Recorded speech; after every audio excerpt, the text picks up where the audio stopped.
দিতে চাই, আপনি যেই দল করেন, আবারও বলছি, আপনার মনে যেই দল করতে মন চাই ওই দল করেন, কিন্তু ইসলাম নিয়ে চিনিমিনি খেলার অধিকার আপনার নাই।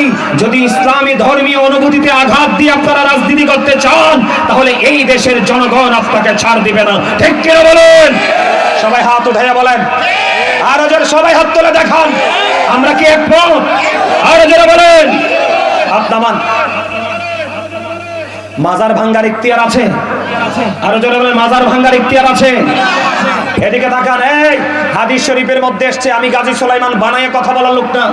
আল্লাহ রাসূল বলেছে মুসলমানের সম্মান কত, ইজ্জত কত। দেখেন, আমার রাসূল বলেছে একজন মানুষ তার গায়ে মেজের কাঠি দিয়ে আগুন লাগাই দিল, আগুন লাগানোর পরে তার জামাটা পুড়ে গেল। কি হয়ে গেল? জামাটা পুড়ে গেল। জামাটা পুড়ে যখন ছাই হয়ে গেল, তার দেহটাও পুড়ে গেল। রাসূল বলেছেন তোমার গায়ের জামা, তোমার দেহ পুড়ে যাওয়া তোমার জন্য অনেক উত্তম একটা ইমানদারের কবরের উপরে বসার চাইতে। গা মাটির কোথায় হবে আমি জানি না। এক লোক বলতেছে, সেও কিন্তু জামাত শিবিরে, সে বলতেছে যে এদিকে তাকান, ইব্রাহিম খলিলুল্লাহ ইসমাইল জবিউল্লাহ কি কুরবানি করেছে। কি করেছে? ইব্রাহিম খলিলুল্লাহ ইসমাইল জবিউল্লাহকে কুরবানি করেছে। এই কুরবানির চাইতেও নাকি বড় কুরবানি হলো জামাতকে ভোট দেওয়া, দাঁড়িপাল্লায় ভোট দেওয়া। আপনারা বলেন, আপনারা এখানে জামাতের সমর্থন থাকতে পারেন।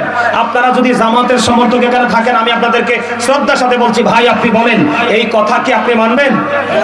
আপনি কি মানবেন এই কথা? আপনি রাজনীতি করবেন, ভালো কথা। আমি আজকে থেকে জামাত শিবিরের লোকদেরকে বিনীতভাবে অনুরোধ করব, আপনারা রাজনীতি করবেন, করেন। এই দেশ আমার, আপনার, আমাদের সবার। ঠিক কিনা বলেন? কিন্তু আপনারা আজকে থেকে ইসলাম শব্দ ব্যবহার করবেন না। ইসলাম আপনার হাতের মোয়া নয়। ঠিক কিনা বলেন? আপনি ইসলাম শব্দকে ইউজ করে আপনি মুসলমানের ইমোশন নিয়ে কাজ করবেন, ভোট কিন্তু পাবেন না, ভোট কিন্তু নসিবে নাই। কারণ আপনাদেরকে আমি বলে দিতে চাই, ও মাকারু মাকারাল্লাহু ওয়াল্লাহু খায়রুল মাকিরিন। শ্রেষ্ঠ কৌশলের মালিক কে? আরো জোরে বলেন। জিতানোর মালিক কে? ঠগানোর মালিক কে? আমাদেরকে চালায় কে? জীবন দিয়েছে কে? নিবে কে? হিসাব নিবে কে? আল্লাহর কথা মনে রাখেন, মৃত্যুর কথা মনে রাখেন। সাধারণ মানুষের ঈমান নিয়ে ছিনিমিনি খেলবেন না। ঠিক কিনা বলেন? এই পর্যন্ত আজকে চট্টগ্রামে একটা হেফজখানা ভেঙ্গে গুড়িয়ে তারা নাস্তানাবুদ করে দিয়েছে। ছোট ছোট কমলমতি বাচ্চাদেরকে পিটিয়ে মাদ্রাসা থেকে বের করে দিয়েছে। আপনারা বলেন, এরা কিন্তু এখনো ক্ষমতায় আসে নাই। ক্ষমতায় আসলে এরা কি করবে? কথা বলেন না কেন? আরো জোরে বলেন। তারা ক্ষমতায় না পাইয়াই যদি এই অবস্থা করে, ক্ষমতায় আসলে কি করবে? আমার মনে হয় তারা বাংলাদেশে বিক্রি করে দিবে। এই জন্য আপনাকে, আমাকে, আহলে সুন্নাত ওয়াল জামাতের প্রত্যেকটা মানুষকে, এই দেশের বাংলাদেশকে যারা ভালোবাসেন, প্রত্যেকটা বাংলাদেশের মানুষ এই তৌহিদি জনতার নামে জঙ্গিদের হাত থেকে বাংলাদেশকে রক্ষা করতে হবে। ঠিক কিনা বলেন? তুমি আল্লাহর ওলিদের তৌহিদ মানো না? এই দেশে তৌহিদের শিক্ষা দিয়েছে কে? কথা বলেন, কারা? এই দেশে তৌহিদের শিক্ষা দিয়েছে কারা? আল্লাহর ওলিরা। ঠিক কিনা বলেন? আপনি আল্লাহর ওলিদেরকে, আল্লাহর ওলিদের তৌহিদ আপনি মানবেন না, তাহলে আপনি কোন তৌহিদ মানবেন? আপনি আল্লাহর ওলি মাজার ভেঙে দিচ্ছেন, আপনি মাদ্রাসা ভেঙে দিচ্ছেন। আল্লাহর ওলিদের খানকা, যেখানে বসে বসে সাধারণ মানুষকে দ্বীনের শিক্ষা দেওয়া হয়, খানকা আপনি ভেঙে গুড়িয়ে দিচ্ছেন। তাহলে আপনি কি করবেন ক্ষমতায় আসলে? অতএব আমি আপনাদেরকে বলবো, সাবধান থাকবেন, সচেতন থাকবেন, অ্যালার্ট থাকবেন। আহলে সুন্নাত ওয়াল জামাত তার মানে নবীজির দল। আমরা দুনিয়াতে যে যে দলই করি, আমরা মুসলমান হিসেবে আহলে সুন্নাত ওয়াল জামাতকে ফলো করি। আমরা অন্য কোনো দলকে ফলো করি না, করবো না। এবং আমাদের বাচ্চাদেরকেও আমরা সেই শিক্ষাটাই দিব, তাই তো? দেখেন, দয়া করে যুবক ভাইদেরকে বলছি, আপনারা কেউ কোনো দিকে তাকাবেন না। আমার একটু কথা শুনেন, শেষ সময়। আপনারা দেখেছেন বাতিলরা আমাদের সুন্নি জামাতের একজন বীর মুজাহিদকে পানি না দিয়ে কি নির্মম ভাবে গাজীপুরের রহিসউদ্দিনকে হত্যা করেছে। দেখছেন কিনা? এটা নিয়ে কিন্তু ওই বিক্রি হওয়া মৌলবীরা কিন্তু কোনো কথা বলে নাই। বলছে বাংলাদেশে এতগুলো মাজার ভেঙ্গে চুরমার করে দিয়েছে, বিক্রি হওয়া মৌলবীরা কিন্তু কোনো কথা বলে নাই। বলছে আজকের ঘটনা, আজকে আপনাদের কাছাকাছি চলে আসছি, মোবাইলটা ওপেনিং করলাম, আবারও চট্টগ্রামে একটা মাদ্রাসা, কি একটা মাদ্রাসা কি নবীর ঘর না? কথা বলেন, মাদ্রাসা কার ঘর? নবীর ঘর। আর মসজিদ হলো কার ঘর? আল্লাহর ঘর। আপনি মসজিদ মাদ্রাসা থেকে শিক্ষা নিয়ে তারপরে আপনি কোথায় আসবেন? মসজিদে গোলামি করার জন্য আসবেন, এটাই তো সিস্টেম। সম্মানিত উপস্থিতি, অত্যন্ত দুঃখ, অত্যন্ত ভারাক্রান্ত হৃদয় নিয়ে বলছি এবং তারা যে ঘটনাটা ঘটিয়েছে এটার তীব্র নিন্দা এবং প্রতিবাদ জানাচ্ছি এবং স্থানীয় প্রশাসনকে এটার বিরুদ্ধে রিঅ্যাকশনে যাওয়ার অনুরোধ জানাচ্ছি। আমার বক্তব্য হলো, এই ছেলে তুমি কিন্তু অনেক কথা বলে ফেলেছো, আমি তোমাকে দেখছি, কিন্তু আমি এক কথা বলি নাই। আপনি আমার দিকে তাকান, আপনি এক দল করবেন, আমি এক দল করবো। দেশের নাগরিক, আমার ভালো লাগা আপনার ভালো লাগা, ভিন্নতা থাকতেই পারে, পারে কি পারে না? এই জন্য কি আপনি মাদ্রাসা ভাঙতে পারেন? আপনারা, অনুরোধ রইল, আপনারা আমার মানুষ, আপনাদের কাছে আমার অনুরোধ রইল,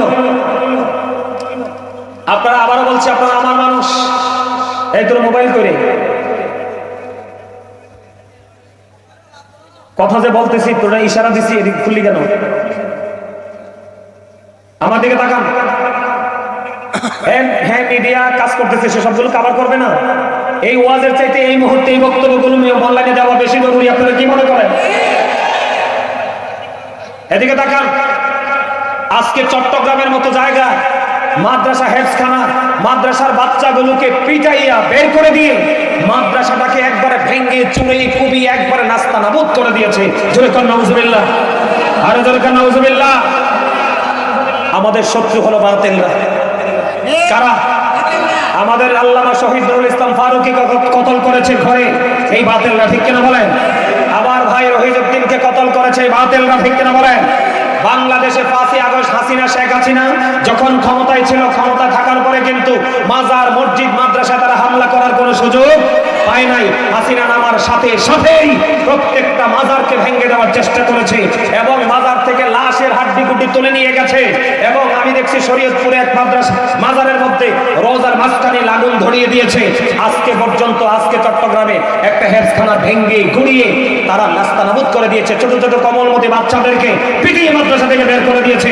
আপনারা বলেন, এরা কিন্তু এখনো ক্ষমতায় আসে নাই। ক্ষমতায় আসলে এরা কি করবে? কথা বলেন না কেন? আরো যারা বলে, তারা ক্ষমতায় না পাইয়াই যদি এই অবস্থা করে, ক্ষমতায় আসলে কি করবে? আমার মনে হয় তারা বাংলাদেশে বিক্রি করে দিবে।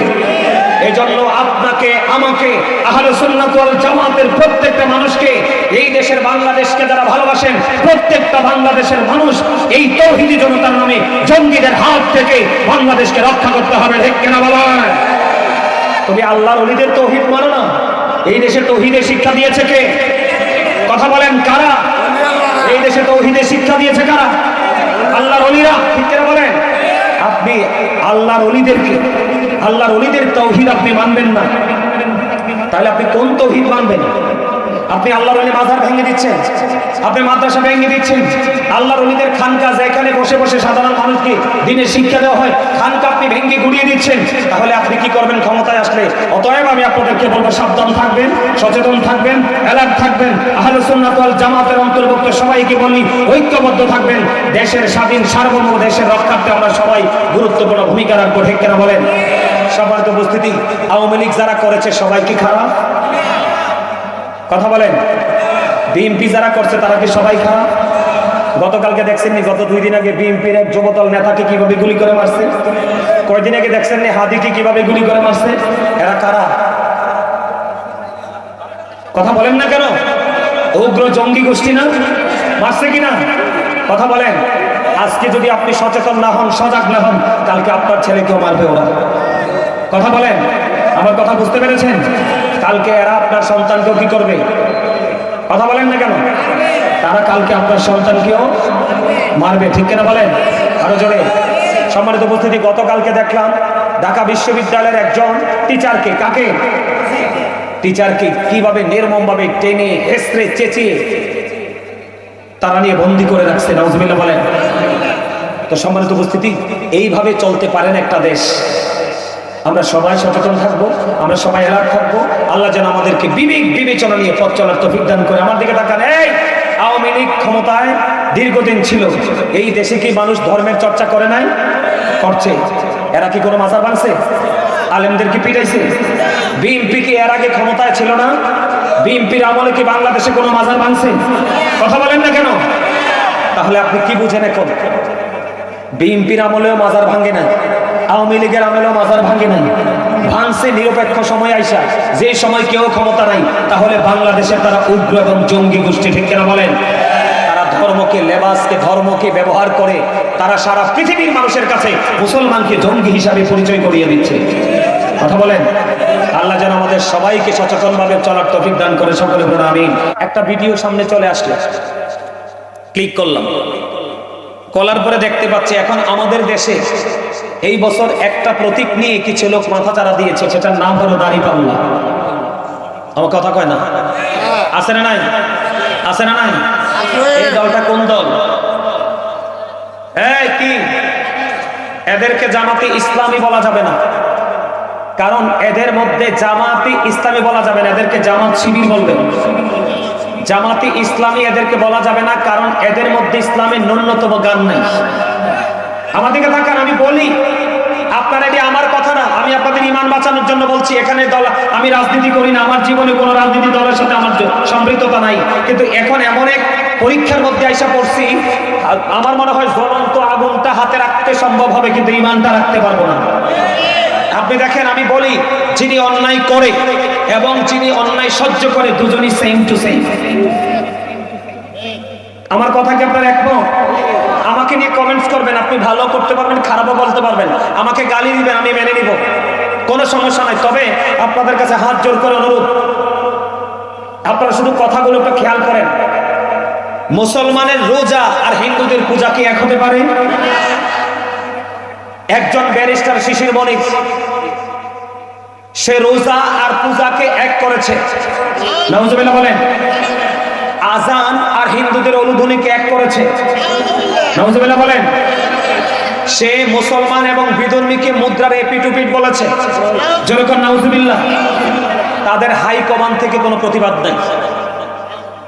খেয়াল করবেন, সে যে বক্তব্য দিয়েছে অনেক লম্বা টাইম হয়ে গেছে, এখনো পর্যন্ত কিন্তু তারা, তাদের হাই কমান্ড থেকে কিন্তু তারা এই পর্যন্ত কোনো ধরনের কোনো কি করে নাই, প্রতিবাদ করে নাই। আপনারা বলেন, এই কথাগুলো যদি আপনার বাচ্চা বিশ্বাস করে, সে কি ঈমান থাকবে? কথা বলেন। মুসলমান হলো শ্রেষ্ঠ, তাদের জন্য জান্নাত, আর বেঈমান হলো নিকৃষ্ট, তাদের জন্য জাহান্নাম। দুটোকে এক করে দিয়েছে, নাউজুবিল্লাহ বলেন। আরো জনে সম্মানিত উপস্থিতি, আমি আপনাদেরকে বলে দিতে চাই, কালকে তাদের দলের একজন, আমি আসলে ওই নামটা বলতে পারবো না, তাদের দলের একজন বলতেছে, সে শেখ হাসিনার আমলে, সেখানে যে শেখ হাসিনা যখন ক্ষমতায় ছিল, শেখ হাসিনার আমলে সে বিদেশ থেকে লাইভ একবারে মানে গরম করে ফেলতো, মনে হয় যেন লাইভ সব ভেঙে ফেলবে। ফয়জুল করিম না কি জানি এখন মনে হয়েছে লোকটা, সে কালকে বলতেছে একটা মানুষের জীবনে কোনো ইবাদত করে নাই। এদিকে তাকান, একটা মানুষের জীবনে কোনো ইবাদত করে নাই। সে যদি স্মোকিং করতে করতে, বিড়ি টানতে টানতে, কি করতে করতে, সে যদি বিড়ি টানতে টানতে যদি মানুষকে দাঁড়িপাল্লা মার্কায় ভোট দেওয়ার জন্য, মানুষ জামাত শিবিরকে ভোট দেওয়ার জন্য যদি মানুষকে উৎসাহিত করে, তার নাকি সারা জীবনের গুনাহ মাফ হয়ে যাবে। আরে জোরে বলেন না নাউজুবিল্লাহ। এটা কি আপনি আমলি করেন, বিএনপি করেন, যেই দলে করেন, আপনার যেটা ভালো লাগে করেন, কিন্তু একজন মুসলমান হিসাবে এই বক্তব্য যে মানবে, যে বিশ্বাস করবে, তার কি ঈমান থাকবে? কথা বলেন। যুবক ভাইরা আমাকে হাত তুলে দেখান, এই বক্তব্য কি আপনারা বিশ্বাস করেন? আপনি আমলি করতে পারেন, বিএনপি করতে পারেন, আপনার মনে যেই দল মন চায় সেটা করতে পারেন, কিন্তু আপনি কি এটাকে বিশ্বাস করেন? আরে ভাই, কারো শরীরের মধ্যে যদি হারাম থাকে, কি থাকে? হারাম থাকে। এই শরীর দিয়ে সারা জীবন সেজদা করলে আল্লাহ সেজদা কবুল করবে না। সেই লোক নাকি সারা জীবন অপরাধ করছে, বিড়ি টানতে টানতে যায় দাঁড়িপাল্লাকে ভোট দিতে বলছে, এই কথা বলার কারণে তার গুনাহ মাফ। নাউজুবিল্লাহ বলেন। আমার কথাগুলো মিলাই অনলাইন থেকে নেবেন, কারণ আমার আজকে মিশন হলো কি, আমি এই কথাগুলো বলার কারণ কি জানেন? আল্লাহ বলেছেন, ও আনফুসাকুম ওয়া আহলিকুম নারা, আল্লাহ বলেছেন save yourself and your families from the fire. আল্লাহ বলেছেন, তুমি জাহান্নাম থেকে বাঁচো, তোমার আহলকেও বাঁচাও, আমিও বাঁচবো, আপনাদেরকেও বাঁচাবো। এই জন্যই কথাগুলো বলা, ঠিক কিনা বলেন? আরো জোরে বলেন, আমার কথা কি ঠিক আছে? আমার কথাগুলোর পক্ষে আছেন তো আপনারা? এই কথাগুলো আমি কাউকে খুশি বা কাউকে রাগ করার জন্য বলছি না, বাস্তব কথা। এরপরে দেখেন,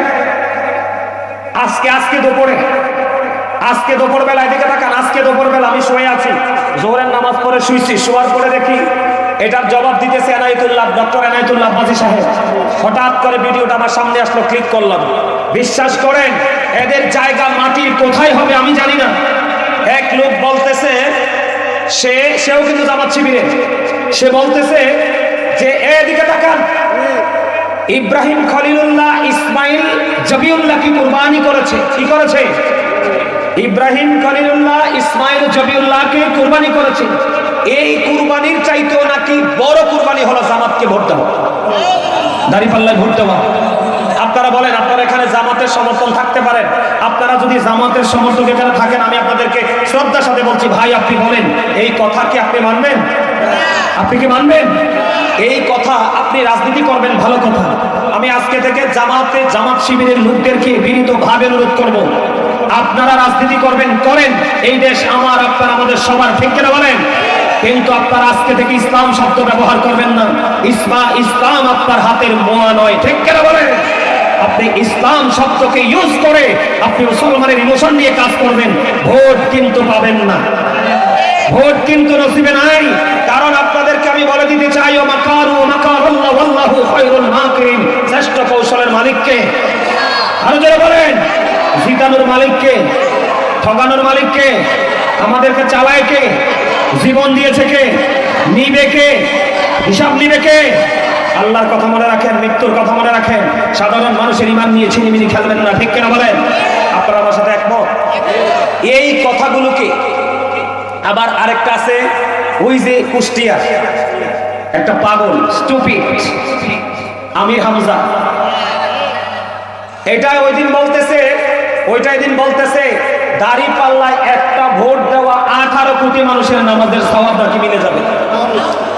এই কথাকে যারা বিশ্বাস করে সিল মারতে যাবে, এগুলার ঈমান নাই, ঈমান নাই, এরা মুনাফিক মুনাফিক মুনাফিক, ঠিক করে বলেন? আবার এই দাঁড়িপাল্লা মার্কা ভোট দিলে নাকি জান্নাত সুনিশ্চিত। আরে ভাই, জান্নাত কি এত সস্তা জিনিস? একদল মানুষের জন্য 8টা জান্নাত, তাহলে বুঝেন এই মানুষগুলো কত পবিত্র। আর 72 দলের জন্য, বেঈমান কাফেরদের জন্য আল্লাহ দুজক বানিয়ে রাখছে, তাহলে বুঝেন এদের অবস্থা কত খারাপ, ঠিক কিনা বলেন? আপনারা কি আমার কথায় একমত? আমার কথা একমত? আমি অনুরোধ করছি, আবার অনুরোধ করছি, জামাতের যারা হাইকমান আছে, যারা শীর্ষস্থানীয় জায়গায় আছে, তারা কিন্তু এই জায়গাগুলো থেকে কোনো প্রতিবাদ করে নাই। তার মানে তারা টিমটা এই বক্তব্যের সমর্থন করছে। আওয়াজ করে বল নাউজুবিল্লাহ। সবচেয়ে বড় ভয়ঙ্কর কথা না বললেই নয়, সবাই শেখ হাসিনাকে ফেসিস্ট বলতেছে না? আরো জোরে বলেন, শেখ হাসিনা তো ফেসিস্ট ছিল। শেখ হাসিনার লোকেরা কি বাংলাদেশের কোন একটা মাজার ভাঙছে? কোন একটা লাশকে কবর থেকে তুললে আগুন দিয়ে পোড়াইছে? আর দিকে আমার দিকে তাকান, আরেকটা ভিডিওর খবর শোনেন। গতকালকে আমাদের বাংলাদেশে একজন বক্তা খুব গলা ফাটাইছে। ওনার কয়েকদিন আগে নারী কেলেঙ্কারিতে জেলে গেছে। জেল থেকে বের হওয়ার পরে ফুলের মালা দিয়ে একবারে ধুবাইয়া ফেলছে। কথা বলেন, এদিকে তাকান। ওই লোক, আপনারা আমার কথা বিশ্বাস করার দরকার না, অনলাইনে ঢুকবেন, আমি এভিডেন্স দিয়ে কথা বলছি। সে বলছে বাংলাদেশে যত উঁচা মাজার আছে সবগুলো ভেঙে দাও, যত আল্লাহর ওলির খানকা আছে সবগুলোকে গুড়িয়ে দাও। গতকালকে এক ভদ্রলোক তাকে প্রশ্ন করছে, কি করছে? যে আপনি যে আসন থেকে নির্বাচন করছেন, খেয়াল করেন, এটা ইমানি ওয়াজ, ইমানি জজবা। ওই ব্যক্তিকে গতকালকে প্রশ্ন করেছে, আপনি যে আসন থেকে নির্বাচন করছেন, ওই আসনে তো আল্লাহর ওলিরা আছে। কারা আছে? আল্লাহর ওলিরা আছে, আল্লাহর ওলিরা আছে। এখন আপনি যদি এই আসনে এমপি হন, তাহলে আপনার এখানে যে আল্লাহর ওলিরা আছে, মাজার আছে, খানকা আছে, এগুলোর কি হবে? এবার সুরটা নরম করছে, খেয়াল করেন কি করছে? সুরটা নরম করছে, নরম করে বলে, আমি যদি এমপি হতে পারি তাহলে কি হবে? যে যেটা পছন্দ করে সে সেটার উপর চর্চা করবে। নাউজুবিল্লাহ বলেন না? এটা কি টাটকা মুনাফিক না? আমার কথা কথা কেন? গত 2 মাস আগে বলছে সব জ্বালিয়ে দাও, গুড়িয়ে দাও, ভেঙে দাও, আল্লাহর ওলিদের খানকা সব কিছু খারিয়ে দাও। এই মিয়া সলিমউদ্দিন, তুমি যে আজকে বাংলাদেশের জন্মের পরে আজকে যে মসজিদে দাঁড়াইয়া ওচা কথা বলো আল্লাহর ওলিদের মাজার ভাঙার জন্য, আল্লাহর ওলিদের খানকা ভাঙার জন্য, আল্লাহর ওলিরা মসজিদ বানাইয়া গেছে বলে আজকে দাঁড়াইয়া কথা বলতে পারো, ঠিক কিনা বলেন? এই দেশে কি নবীর আসছে? আল্লাহর ওলির ইসলাম আছে। আমি মানছি ভণ্ড আছে, আপনি একজন ভণ্ডের জন্য সবাইকে কলঙ্কিত করতে পারেন না? পারেন? বাপের ছেলে একটা বেয়াদব হলে কি আরেকটারে বেয়াদব বলতে পারবেন? একটা চোর হলে কি আরেকটারে চোর বলতে পারবেন? আমার কথা আপনারা একমত কিনা আরো জোরে বলেন। সে কালকে কি বলছে যে যেটা পছন্দ করে, তার মানে আল্লাহর ওলির সমর্থক যারা, তারা আল্লাহর ওলিদের মাজারে যাবে, জিয়ারত করবে। এটা কি বুঝাইছে? এটা কিন্তু আসলে মনের কথা না। আমি আপনাদেরকে বলে দেই, এটা কিন্তু ওই লোকের মনের কথা না, এটা ভোটের জন্য। কিসের জন্য? আরো জনে, যারা সকালে একটা কোন, বিকালে একটা কোন, যারা 2 মাস আগে একটা কোন, যারা 2 মাস পরে একটা কোন, তাদেরকে বলে দিতে চাই, যাদের কথা ঠিক নাই যারা, তারা মুনাফিক। ওমা কথা কয় না কেন? এই মিয়া, বাংলাদেশে আর একটা বড় বাটপার আছে, চরমনাই। কথা কন না কেন? আরো জোরে। এই বাটপার সারা জীবন দাড়িপাল্লা মার্কার বিরোধিতা করছে, কইছে এটা বিষ, যেহেনে লাগবে এখানে ধ্বংস হইবে। তুমি মেজ লাগছো কেন? তার মানে তোমারও ধ্বংস অনিবার্য। কথা কন না কেন? আল্লাহর ওলিদের আমি আপনাদেরকে বলে দিতে চাই, আপনি যেই দল করেন, আবারও বলছি, আপনার মনে যেই দল করতে মন চায় ওই দল করেন, কিন্তু ইসলাম নিয়ে চিনিমিনি খেলার অধিকার আপনার নাই। যদি ইসলামী ধর্মীয় অনুভূতিতে আঘাত দিয়ে আপনারা রাজনীতি করতে চান, তাহলে এই দেশের জনগণ আপনাকে ছাড় দিবে না। ঠিক কি বলেন? সবাই হাত উঠে বলেন, আর ওদের সবাই হাত তুলে দেখান, আমরা কি একমত? আর ওদের বলেন, হাত নামান। মাজার ভাঙ্গার ইখতিয়ার আছে, আরো জোরে বলেন, মাজার ভাঙ্গার ইখতিয়ার আছে। এদিকে তাকান। এই হাদিস শরীফের মধ্যে এসেছে, আমি গাজী সুলাইমান বানায়ে কথা বলার লোক না। আল্লাহ রাসূল বলেছে মুসলমানের সম্মান কত, ইজ্জত কত। দেখেন, আমার রাসূল বলেছে, একজন মানুষ তার গায়ে মেজের কাঠি দিয়ে আগুন লাগাই দিল, আগুন লাগানোর পরে তার জামাটা পুড়ে গেল। কি হয়ে গেল? জামাটা পুড়ে গেল। জামাটা পুড়ে যখন ছাই হয়ে গেল, তার দেহটাও পুড়ে গেল। রাসূল বলেছেন, তোমার গায়ের জামা, তোমার দেহ পুড়ে যাওয়া তোমার জন্য অনেক উত্তম একটা ইমানদারের কবরের উপরে বসার চাইতে। মুসলমান তো দামি, মুসলমান তো সম্মানে, মুসলমান তো ইজ্জতে, মুসলমানের কবরকে অপমান করা যায় না। মুসলমানের কবর দেখলে সালাম দিবেন, ঠিক কিনা বলেন? আর তারা কবর থেকে সালামের জবাব দেয়। আর আপনি এতদিন বলেছেন মুসলমানের কবর কি করো, সব ভেঙে গুড়িয়ে দাও। আজকে ভোট আসছে, ভোটের মাঠে বলতেছেন যে যেটা পছন্দ করে সেটাই করবে। তো মুনাফিক না? আর জোরে কোন কথা বলেন না কেন? রাসূল বলেছেন, believers love the prophet, hypocrites don't love the prophet। মুনাফিকরা নবীকে ভালোবাসবে না, ঈমানদাররা রাসূলকে ভালোবাসবে। আল্লাহ কোরআনে বলেছে, মনে রাখেন, ইন্নাল মুনাফিকিনা ফি দারকিল আসফালি মিনান নার। আল্লাহ বলেছেন, the hypocrites will be in the lowest place of hell। মুনাফিকরা থাকবে জাহান্নামের একেবারে সর্বনিকৃষ্ট জায়গায়। জোরে কোন নাউজুবিল্লাহ। এই এদিকে তাকান। কয়দিন আগে কুয়াকাটার এক বাটপার, মেজবানা কি জানি না, ওই বাটপার বলতেছে, এই এদিকে তাকান, আমি আপনাদেরকে ঈমান বাঁচানোর জন্য কথা বলছি। ওই মেজবার সাথে আমার জীবনে কোনোদিন দেখা হয় না, দেখা হবেও না। জায়গা জমিন নিয়ে তার সাথে আমার দ্বন্দ্ব নেই, তার সাথে দ্বন্দ্ব হলো আমার ঈমানি দ্বন্দ্ব। ঠিক কিনা বলেন? আপনারা বলেন, আমার রাসূল আর ইয়াজিদ কি এক? আমার রাসূল আর আবু জাহেল কি এক? ওই বাটপার বলতেছে, আমার রাসূলের চেহারা যেমন আবু জাহেলের চেহারা নাকি তেমন? আমার রাসূলও মানুষ, আবু জাহেলও নাকি মানুষ? আমরা এদিকে তাকান। আপনারা আমি আমার মুখের কথা বিশ্বাস করার দরকার নাই। অনলাইন থেকে ভিডিওগুলো কালেক্ট করবেন, দেখবেন এই ভিডিওগুলো অলরেডি চলতেছে, অলরেডি অনলাইনে চলতেছে। আমি এটি অনলাইন থেকে কালেক্ট করেছি। নাউজুবিল্লাহ বলেন আরো জোরে। হ্যাঁ, রাসূল আজ থেকে ১৫০০ বছর আগে বলেছেন, ক্বাল আইয়ুকুম মিসলি, তোমরা কে আছো আমার মতো? কেউ বলতে পারে নাই যে আমি আছি রাসূলের মতো। সে কেমন করে আমার রাসূলকে আবু জাহেলের সাথে তুলনা করে? আওয়াজ করে চিল্লায়ে বলেন নাউজুবিল্লাহ। আপনারা কি আমার সাথে একমত? আরো যারা বলেন একমত। নবী কি শুধু আমার না আপনারও? নবী কবরে যাওয়ার পরে শুধু আমার কবরে আসবে না, আপনার কবরে আসবো। আপনাদেরকে বলে দিতে চাই, সবচেয়ে বড় দুঃখজনক, এদিকে তাকান, সবচেয়ে বড় দুঃখজনক, সবচেয়ে বড় লজ্জাজনক, সবচেয়ে বড় বিপজ্জনক কথা হলো, আমরা মাজারে যে জিয়ারত করলে তারা বেদাতি বলে ঘন্টা বাজায়। নবীজির আগমনে খুশি হওয়ার দলিল কোরআনে আছে, নবীজির মিলাদে খুশি হওয়ার দলিল কোরআনে আছে। এটা থাকার পরে নবীজির মিলাদুল নবীতে আমরা আনন্দ উৎসব করলে তারা আমাদেরকে বেদাত বলে। এখন ওই মোল্লারা কোথায়? বিক্রি হয়ে গেছে। কথা বলেন না কেন? এই মোল্লাদের প্রতিবাদের ভাষা কোথায় গেল? এইটা হলো সবচেয়ে বড় গজব, সবচেয়ে বড় লজ্জা জাতির জন্য। যেটা কোরআন হাদিসে আছে তুমি করো না, এই জন্য তুমি এটার প্রতিবাদ করো। আজকে যে একটার পর একটা ইসলাম ইমানে আঘাত করার মতো বক্তব্য দিচ্ছে, ওই মোল্লারা কিন্তু কোনো প্রতিবাদ। তাহলে এতে বোঝা যায় কি তারা বিক্রি হয়ে গেছে, তারা অন্যের কাছে পণ্য হিসাবে বিবেচিত হয়ে গেছে। ঠিক কিনা বলেন? এই জন্য আমার দিকে তাকান, আমার রাসূল বলে গেছে কিয়ামতের পূর্বক্ষণে, কিয়ামতের আলামতের মধ্যে ভয়ঙ্কর আলামত হলো মোল্লারা। তারা ধর্মীয় শিক্ষা তাদের মধ্যে থাকবে না, তারা দুনিয়ার লোভে পড়ে, তারা মানুষের কাছে মন গড়া কথা বলে বলে তারা কি করবে, মানুষকে বিভক্ত করে দিবে। আজ